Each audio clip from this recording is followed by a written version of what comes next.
स्वागत है आप सभी का मेरे इस छोटे से चैनल पर, जहां हम बात करते हैं ऐसी मूवीज की कहानी के बारे में जो हिंदी में उपलब्ध नहीं है। तो आज हम बात करने वाले हैं साल 2013 में आई एक ड्रामा थ्रिलर मूवी टचलेस के बारे में, जिसकी कहानी आपको बेहद पसंद आएगी। कहानी की शुरुआत विलियम नाम के एक आदमी से होती है, जो अपने एक दोस्त को उसके परिवार के बारे में बता रहा था। विलियम एक फोटो के जरिए उसे बताता है कि उस फोटो में एक उसकी बीवी है और दूसरी उसकी बेटी। अपने परिवार के बारे में बताने के बाद वो बंदूक चलाने का अभ्यास करने लगा। विलियम को बंदूक चलाने का काफी ज्यादा शौक था, इसलिए वो रोज रात को उसका अभ्यास करता था। उसका निशाना जितना सटीक था, उसके मुकाबले उसके दोस्त का निशाना उतना ही बेकार। अगली सुबह विलियम बाथरूम में दाढ़ी कर रहा था और उसकी बेटी नीना अपने स्कूल जाने के लिए बिल्कुल तैयार थी। इसी बीच नीना की माँ जूली उसके पास आती है। नीना बस से स्कूल जाना चाहती थी, लेकिन जूली कहती है विलियम भी अपने ऑफिस जा रहा है तो वो तुम्हें स्कूल छोड़ देगा, और वैसे भी तुम्हारा स्कूल उसके ऑफिस के रास्ते में ही है। लेकिन नीना अपने पिता के साथ जाना नहीं चाहती। तब वो अपनी माँ को समझाने की काफी कोशिश करती है, लेकिन जूली उसकी कोई भी बात नहीं सुनती। दरअसल जूली का पति यानी कि नीना का पिता 2 साल पहले एक हादसे में मर गया था, जिसके बाद जूली ने विलियम से शादी कर ली, यानी कि विलियम असल में जूली का सौतेला बाप है। अब ना चाहते हुए अपनी माँ की बात मान के नीना विलियम के साथ जाने के लिए मान जाती है। कुछ देर बाद विलियम गाड़ी चला रहा था और नीना उसके साथ उसके बगल में ही बैठी थी। वही गाड़ी चलाते चलाते विलियम नीना से छेड़छाड़ करने लगा। नीना उसे रोकने की कोशिश करती है, लेकिन वो नहीं रुकता, और शायद यही वजह थी कि नीना विलियम के साथ नहीं आना चाहती।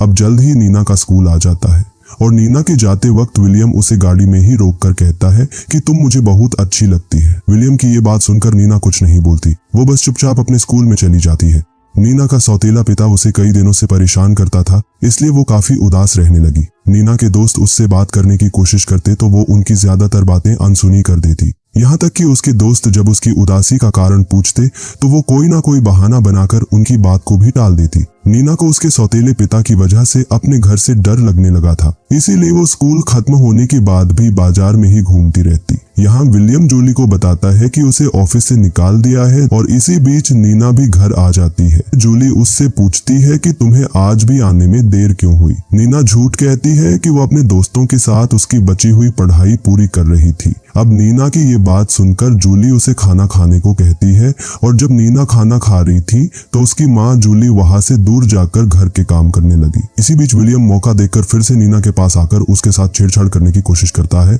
और इस बार भी नीना उसे सख्ती से रोकती है। उसी रात जूली किसी पार्टी में जाने वाली थी, और उसके पार्टी में जाते ही अब घर में सिर्फ विलियम और नीना दोनों ही थे। विलियम नीना के पास आकर कहता है कि मैं तुमसे बेहद प्यार करता हूँ, और अगर तुमने मेरी बात नहीं मानी तो मैं तुम्हारी माँ को छोड़ दूंगा। लेकिन नीना इस धमकी से भी नहीं डरती, तो विलियम चुपचाप वहां से चला जाता है। फिर कुछ देर बाद जब नीना टीवी देख रही थी तो विलियम टीवी ही देखता है, लेकिन देखते ही देखते वो धीरे धीरे नीना को छूने लगा।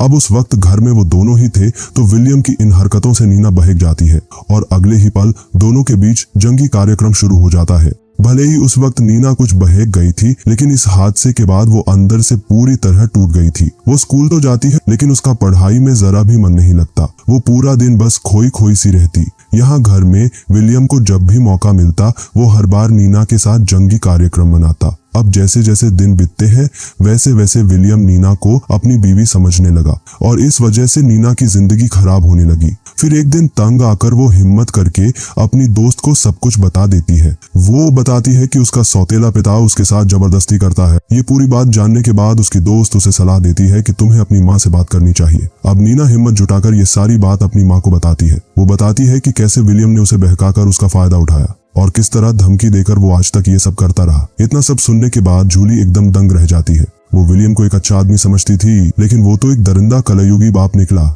जूली गुस्से में जब उससे बात करती है तो वो उसे साफ साफ कहता है कि मैंने तुमसे शादी ही सिर्फ नीना की वजह से की है। मुझे पहले से ही तुम में कोई दिलचस्पी नहीं है। मैं तो शुरुआत से ही नीना को हासिल करना चाहता था। दरअसल विलियम ने 1 साल पहले ही जूली से शादी की है, और इस शादी के पीछे की वजह उसने आज बताई। जूली उसे समझाने की कोशिश करती है कि तुम ये गलत कर रहे हो, और अगर तुमने ये सब बंद नहीं किया तो मैं पुलिस में शिकायत कर दूंगी।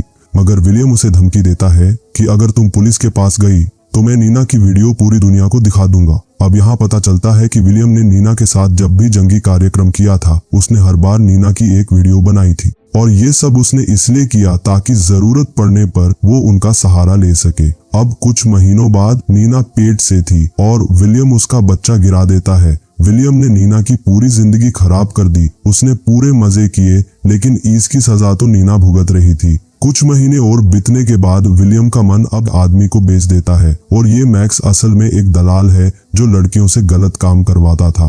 विलियम से नीना को खरीदने के बाद मैक्स पहले नीना के साथ जंगी कार्यक्रम करता है क्योंकि उसे देखना था कि नीना उसके कितने काम की है। मैक्स के पास लूना नाम की एक लड़की थी जो उसकी लड़कियों का पूरा ध्यान रखती थी। मैक्स लूना से कहता है कि मुझे नीना के साथ काफी मजा आया और मुझे यकीन है कि बाकी के लोग भी नीना के साथ खुश रहेंगे, इसलिए तुम्हें इसका अच्छे से ध्यान रखना है। और बस इतना कहते ही मैक्स लूना के साथ अपना दूसरा जंगी कार्यक्रम शुरू करता है। यहाँ नीना के सौतेले पिता ने उसे बेच दिया जिससे उसकी जिंदगी अब बद से बदतर होने वाली है। ऐसे ही एक रात जब लूना क्लब में थी तो वो एक लड़के के पास आकर कहती है कि अगर तुम्हें नई लड़की चाहिए तो मेरे पास एक नई लड़की है। मैक्स इस क्लब का मालिक था और ये क्लब ही उसका घर था। वो क्लब में दारू के साथ साथ लड़कियों से गलत काम भी करवाता था। अब उस लड़के से बात करने के बाद लूना नीना से कहती है कि तुम्हें एक लड़के को खुश करना है और अगर तुमने कोई भी गलती की तो मैक्स तुम्हें नहीं छोड़ेगा। लूना की बात मानकर नीना उस लड़के को उसके कहे अनुसार खुश करती है। वो उसे किसी भी शिकायत का मौका नहीं देती। ऐसे ही एक दिन नीना मैक्स के घर से भागने की कोशिश करती है लेकिन उसकी बदकिस्मती की वो पकड़ी जाती है और मैक्स उसे बहुत पीटता है। वो नीना को कम मारता है लेकिन लूना की तो हालत खराब करता है। उसे मारते मारते वो कहता है कि नीना तुम्हारी जिम्मेदारी है, नीना के साथ तुम्हें बाकी लड़कियों का भी ख्याल रखना है, लेकिन तुम अपनी जिम्मेदारी सही से नहीं निभा रही। ये तो अच्छा हुआ कि मैंने नीना को भागते हुए देखा, नहीं तो वो यहाँ से भाग जाती। अब नीना समझ गई थी कि वो मैक्स के चंगुल से भाग नहीं सकती और अगर फिर से वो भागने की कोशिश करेगी तो इस बार मैक्स उसे नहीं छोड़ेगा। लूना भी उसके पास आकर उसे समझाती है कि अगर तुमने दोबारा भागने की कोशिश की तो मैक्स तुम्हारे साथ मुझे भी मार देगा। कुछ दिनों बाद जब नीना क्लब में बैठी थी तो उसके पास रॉय नाम का लड़का आता है। वो आते ही उससे कहता है कि मैं एक संगठन की तरफ से आया हूँ, हमारा ये संगठन तुम जैसी लड़कियों की मदद करता है और अगर तुम मैक्स के खिलाफ गवाही देने को तैयार हो तो हम उसे गिरफ्तार कर सकते हैं। इतना कहकर वो नीना को अपनी बंदूक दिखाता है और कहता है कि तुम्हें मैक्स से डरने की जिंदगी से खुश हूँ। इसी बीच मैक्स भी उनके पास आकर रॉय से उसका नाम पूछता है। रॉय का नाम जानकर वो कहता है कि तुम्हें नीना के साथ बहुत ज्यादा मजा आएगा। यहाँ रॉय उसे अपनी सच्चाई नहीं बताता बल्कि वो झूठ बोलता है कि मैं यहाँ अपनी ख्वाहिश पूरी करने आया हूँ। मैक्स उसे यकीन दिलाता है कि तुम्हें नीना के साथ सच में काफी मजा आएगा। मैक्स उन दोनों को एक कमरे में जाने को कहता है और उसकी बात मानकर नीना उसे कमरे में ले जाती है। कमरे में जाते ही नीना रॉय को बहकाने में लग जाती है लेकिन रॉय को नीना में कोई भी दिलचस्पी नहीं थी। वो उसे रोककर कहता है कि तुम्हें यहाँ से निकलना चाहिए, मैं तुम्हारी इसमें मदद कर सकता हूँ। मगर नीना उसकी कोई भी बात नहीं सुनती। उल्टा वो तो रॉय को अपनी अदाओं से बहकाकर उसके साथ जंगी कार्यक्रम शुरू करती है। अब कुछ देर बाद नीना के साथ बिताए इस पल से रॉय को नीना अच्छी लगने लगी मगर फिर भी नीना उसकी बात नहीं मानती। रॉय जब ज्यादा ही जोर देने लगा तो नीना परेशान होकर बाहर आ जाती है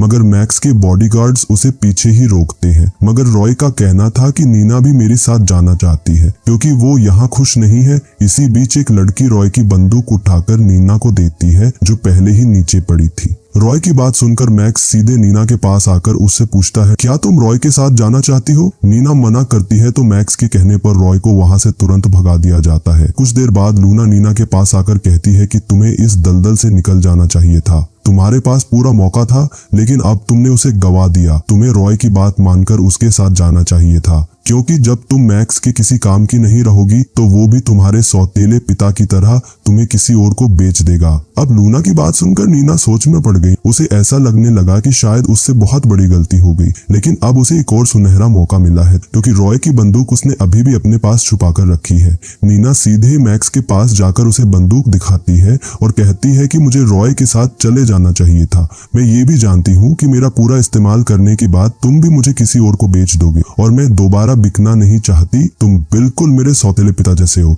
और मुझे उनसे बहुत नफरत है। और बस इतना कहकर वो मैक्स के अंदर अपने सौतेले पिता की झलक देखकर उसे मार देती है। अब से भी बदला लेकर अपनी माँ के साथ अपनी जिंदगी बिताना चाहती थी लेकिन उसे पता नहीं चलता कि उसका सौतेला पिता उसकी माँ को लेकर कहाँ चला गया। अब कुछ दिनों बाद नीना एक मनोचिकित्सक के पास जाकर अपना इलाज शुरू करती है और अपनी माँ का पता ना होने की वजह से वो अपनी बाकी की जिंदगी अकेली ही बिताती है और इसी सीन पर यह कहानी भी यही खत्म होती है। तो कहानी थोड़ी भी पसंद आई हो तो वीडियो को लाइक करके चैनल को सब्सक्राइब जरूर कर देना। कहानी में अंत तक बने रहने के लिए आपका धन्यवाद।